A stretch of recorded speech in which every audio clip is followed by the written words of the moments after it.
Welcome to Popup Advice. Popup Advice is the place where master of entrepreneurship, leadership, and e-commerce reveal the secret tips and tricks for becoming the top dogs in their fields. This candid conversation will give you exclusive strategies that turns your good ideas into a great success. Today, I'm really excited to introduce our guest, Kevin Indig. A renowned SEO expert with over a decade of experience in digital marketing, he has worked with some of the biggest brands in the world, including eBay, Atlassian, and T-Mobile. Let's get started and welcome Kevin Indig into the show. Kevin, tell us a little bit about yourself. So I've been doing SEO for the last 13 years. I've been on the agency side. I worked in-house for brands like Shopify, G2, Atlassian. And now I'm an advisor to different companies. I work with companies like Snapchat, Riverside, Ramp, and a couple of others. And I'm also an angel investor in Popup, for example, just to be open and transparent about that. So very passionate about SEO, very passionate about consumer products, startups, just startup growth in general. So the first question that I have, when is the right time to invest in SEO or start putting meaningful money in SEO? The right time is after finding product market fit. And I strongly advise for product market fit to be validated with numbers. I don't think it's enough to just go by gut feeling, but you basically want to get business traction and you want to see strong demand for your product. How much demand, how many sales, right? It probably depends on how expensive the product is, who you're selling to, how big the market is, but you should be able to show and prove market traction. Then I think it makes sense to invest in SEO. I'm not sure if it's always going to be the primary growth channel, just to be completely honest. I think advertising is probably number one when it comes to consumer products and consumer commerce.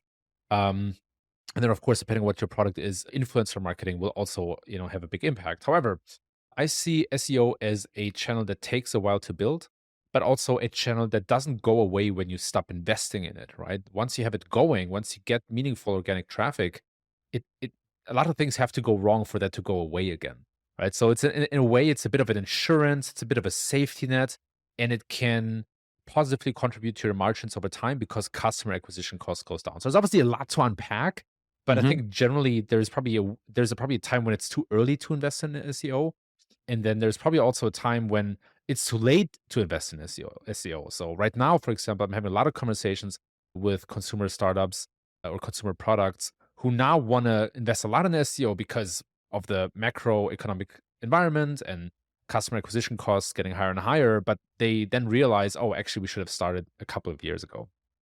Yes, there is a lot of talk about the future of SEO that started with the search functionality within TikTok. It also started, I think, earlier during the early days in Pinterest and using Pinterest as an SEO engine, and now moving forward on ChatGPT and everything that AI will bring us. Where do you think things are going? Is SEO is still going to be relevant in the future? It's a great question. Of course, I'm biased here. But what I'm going to say is that as somebody who has been in this industry for so long, there were many times where people called SEO dead or over or for it to be replaced and it didn't happen. At the same time, though, I will say that I think now is probably the most competitive time for Google ever, right? They face threats from many different directions. And it's not, even just a Pinterest or TikTok or AI, it's also Amazon, right? And other competitors for vertical specific searches like e-commerce, like travel, like finance, and so on and so on.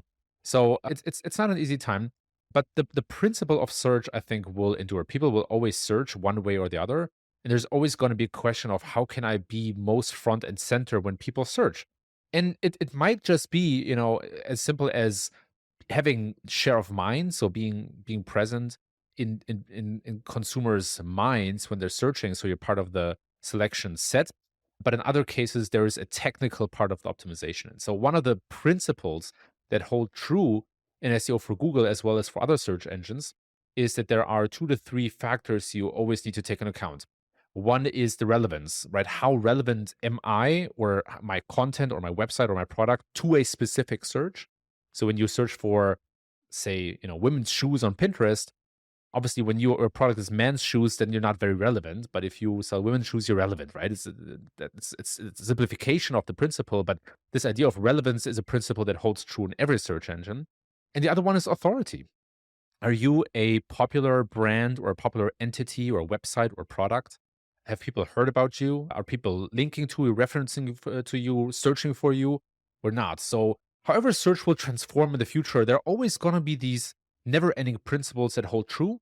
And there will probably always be people who try to optimize for these principles. If someone had to approach for the first time SEO today as a direct to consumer brands, what would be the first step? It would be hire an agency, doing this in house. Should I create like a separate site if I really want to invest in SEO, like a WordPress site or a platform like Ghost, where I separate the content, or should we have a blog within our store? Yes. The second question is much easier to answer. I think you should always make sure that your written content, like a blog or a content hub, is directly attached to your store. So ideally, you want to have it in a subdirectory. It's a very specific answer, but it matters. Right? A blog on a subdomain is not as efficient and powerful as on a subdirectory. It has been tested over and over again, and the results are always the same. And it makes sense for that content to live very close to your products because ultimately you want people to find the content, but then switch over to your products, right? So there's some interlinking that you want to encourage and you want to help people find your products. So there's one thing. When it comes to getting started, I think it depends a little bit on how many people you have. If you're a single founder or a small company of maybe 3 people, working with an agency is probably your best bet. If you have maybe 5 to 10 people, then I think it might make sense for maybe one person to spend at least 50% of their time on SEO. And the first couple of things you really want to understand is what are non-branded keywords that are relevant for our space. So generally, when we think about searches, I want to offer two different types of searches. One are brand keywords, like Popup. In this case, is your brand, right? And when people search for Popup, Google knows that people want to navigate to your website, so they will automatically rank your website at the very top. So there's not really a lot to be gained from optimizing for brand keywords. There are some small specific use cases that are probably just too confusing to get into right now. But generally, the money in SEO is in non-branded searches, right? Like product category searches, right? As mentioned earlier, men's shoes, women's shoes. That's a category, and of course, thousands, maybe hundreds of thousands of different non-branded searches out there. And so, as a first step, you want to understand what are the most relevant non-branded search terms that you can create content for or that you can show up for. And then as a next step, you want to think about how can we address these search terms. Sometimes a blog or a content hub is the best way to go about it. But other times, maybe a product page or a category page might be much, much better. So you want to develop an understanding of how to address and target these keywords. And then you can go into what are the requirements to the content, what are the technical optimizations, and all the other, finer SEO tactics. But it all starts with an understanding of what terms are actually relevant for my business. And I think if I'm not mistaken, the cost of SEO is directly linked to the cost of link building, right? It is linked to the cost of link building and basically operating expenses, right? So it's basically, unless you work with an agency, right? Then of course it's the cost of the agency, but you don't really pay for SEO except for the staff cost, right? The Hmm. personnel cost, the people who write and create the content, build the pages, maybe design, right? But it's mostly fixed cost. There's no variable cost, and that's very interesting for SEO because if for example for with advertising, right, there's a strongly variable cost. The more you advertise, the more you get back, but you're not getting more unless you spend more. And SEO is very different. There's a fixed cost that you put in again for content, sometimes backlinks, sometimes a little bit of engineering and design, but you can get a lot more traffic over time than the fixed cost you put in. And when I spoke with the SEO agency before, they always gave me a range of spendage, and that's based on how many links, I guess, I can buy. So would that be defined a variable cost? It could. However, there's probably a cap of how many links you need to get going. And it very much depends on the search terms you target, right? Of course, if you target super competitive terms like, any fashion, like apparel, there's probably you probably need a lot of links to compete.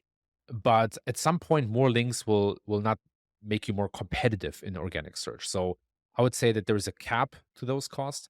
And in some cases, you might not even need backlinks at all.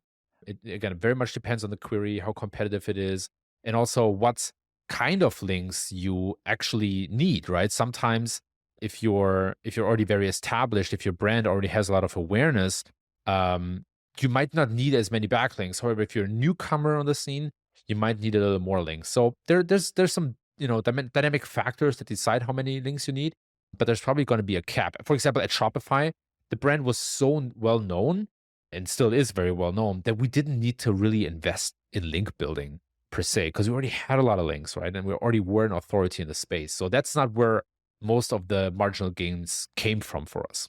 I think there are some niches that are much more competitive where you need a lot more upfront investment until you start seeing meaningful results. And I think anything in the health space, fitness, wellness is definitely part of that. I think in finance is also part of that. Insurance, right? Any of these sensitive topics where a lot is at stake.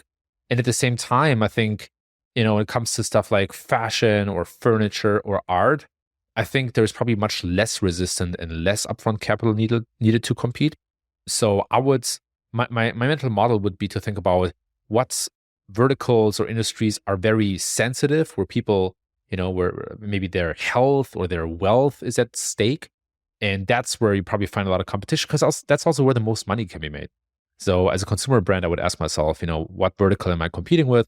And also just, I would look at for some keywords to just see what are the sites that are competing for these keywords. And are they big sites? Do they have a lot of content? Are they well-known names? Are they government sites, which are difficult to compete with because Google gives them a bonus? Or is it some blogs and some affiliate sites? And that might be a good signal for you to invest more in SEO.